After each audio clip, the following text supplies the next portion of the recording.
Hello everyone, Regnilla here with another episode of Monster Hunter Freedom Unite.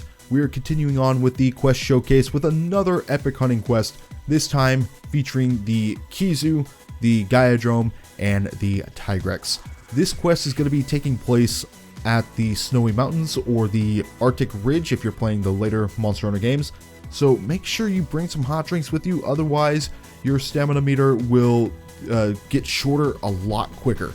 And you'd be surprised how fast that bar will just shrink down. And I'm not talking about from like Ice Blight from Generation 3 onwards. I mean like your maximum stamina will just go away in a flash if you're not careful.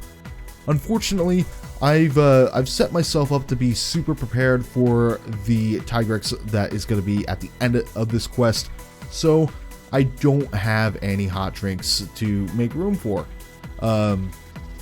And that's kind of unfortunate. So I'm relying on my Mega Juice in order to make it so my stamina meter remains at 100% all the time for a short period of time, and just burn whatever bridges that are left when we get to them. So the first fight that you're going to run into is the mhfu, and oh man, this guy was a bit of a troll. It's really easy to get overconfident in guild level high rank quests because the monsters are still stronger than high rank village quests, so like the Nikot quests. And so this guy's going to take me a while to defeat, and there's going to come a time during this quest where he's going to take off to go to a different area, and because I don't have room for paintballs either, I'm spending a good 3 or so minutes just trying to track this guy down. Which also reminds me, and this doesn't happen too often with the mhfu, but there are times where he will go all the way down into Area 1.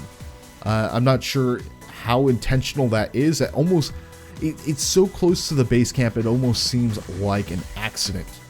But yeah, it turns out he can do it, and it's annoying because you think he's going to be all the way up at the top of the mountain, only to realize that, oh hey, maybe he's gone even lower down the mountain, and by the time you reach that location, then he's probably already left and he's back up the mountain, which was kind of the case here. Like I spent a while just trying to track him down. And speaking of which, that's also the advice that I should give you guys. If you see the hot air balloon and you cannot track down a large monster, use the wave gesture at it. So once per quest, that balloon will tell you the location of the large monster that's in the vicinity, or even I think multiple large monsters. If there's a large monster in the area, that balloon will tell you. So it's very helpful. The other thing to bear in mind about this quest, and something that we've gone over in a previous mhfu quest, is the fact that this guy does not have an eye icon that comes with it. Which that doesn't seem like much, but that actually means quite a bit.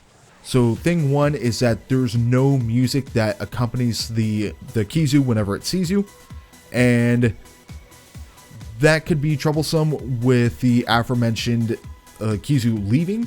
So if you're going into another area trying to look for this guy, in any other circumstance, the music that plays whenever a large monster sees you will indicate that that your target is in the area. But with the mhfu, the only way you'd know he's in the area is if he's hitting you from behind or if he's in your direct line of sight. So it's kind of annoying.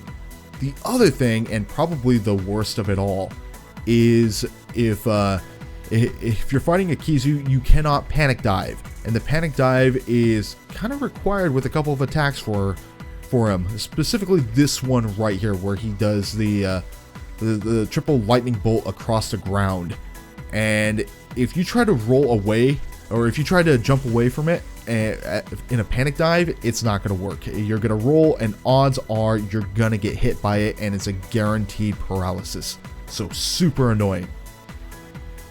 But with that said, let's get into the mhfu's armor set. Like in other armors that I've listed, this one is it seems to be lacking some information, specifically the max defense, but we'll read off whatever we have on hand right now. This is the wiki, so we do have to kind of take the wiki at its word. So with your initial defense, you're going to be looking at 280. Your fire resistance is going to be -15, water resistance is 15, thunder resistance is 12, ice resistance 5, and dragon resistance 0.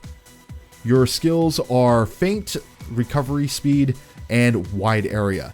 And you can gem out the feint with the 7 slots that you'll have on hand. Now this one right here, this fight with the Gaiadrome is not going to take any time at all. In fact, I only use a flash bomb just to keep him still. Just like, hold still and let me kill you. This fight will go by really quickly. And there he goes. There's nothing to it. So you don't really even need to use flash bombs against him. This is the guy you want to use flash bombs against. And oh man. My initial strategy was to try to use barrel bomb pluses. And this is always a risky thing to do, because he has technically a projectile attack, and it sucks. It really sucks. And he doesn't even see me technically. He's fighting Jasmine, and then he sees me, and then he's gonna eventually turn around and try to take a chunk out of me. But this is what he does. So he blows up my barrel bombs. I'm sad, and I'm kind of mad, because large barrel bomb pluses are expensive to make in terms of just the items that you need. So that was a waste of 2 perfectly good large barrel bomb pluses. My primary strategy for the Tigrex is to make it so my strikes are precise, so almost like surgical precision, because this is a monster I don't like getting hit against for obvious reasons. He hits like a truck with a broken hitbox and a broken roar. And he can be a lot of not fun to fight. But you might be thinking, why don't you use your flash bombs against him? You know, keep him stunned. No, I save my flash bombs for a Tigrex whenever they're about to go into rage mode, because they do something very specific. They jump backwards and then they roar. And it's at that point, that's the prime opportunity to throw a flash bomb right in their face. It gives you quite a few free blows on them while they're just stunned. But you also got to be careful too, because they do have a couple of attacks that will just kind of ruin your day a little bit. Now this is probably pointless since the Gaiadrome went down so quickly, but I just kind of want to go into his armor set. This one will be quick, and weirdly enough, it has more complete information on it than the Kizu. I don't understand why. So let's go into this. This is the Gaia Prey U armor set, and you're looking at an initial defense of 220, a max defense of 540, with fire resistance -5, water resistance 5, ice resistance 15, thunder resistance 5, and dragon resistance -5. And your skills are going to be evade +1, snow resistance, and fire resistance -5. Which I think that actually puts your fire resistance at -10 if it's not counting what's already listed on here. But that's really easy to get rid of, because for some reason there's 11 slots to play with this armor set. But then again, it's a very weak armor set, so you know that's I don't think it's probably going to mean much in the long run. But okay, the Tigrex is in rage mode, and you might have noticed I just used an ancient potion. And the reason for this was just to get my stamina back to full, because that's kind of a testament of how quickly a cold area will make it so you just can't run. And dodging is a very important thing in this game, and if you don't have the stamina to dodge, you're in trouble. And I didn't notice this before, up until I was actually doing this quest, but if the Tigrex goes into rage mode while he is stuck on a wall, then he'll just immediately leave the wall to go into rage mode, which kind of sucks, because I would have preferred a few extra blows just to make sure this guy goes down faster.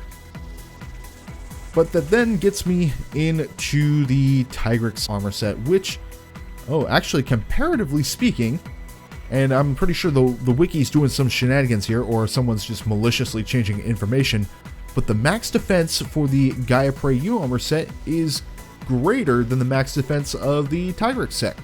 So I'm thinking there's some shenanigans going on here. So, you know, I think someone needs to go in and start editing some stuff, or I could just play this game more often until I get all of the armor sets and then, you know, make those changes myself. But I'm too lazy to do that, and I probably don't have the time. It's, you know, that kind of stuff takes a while.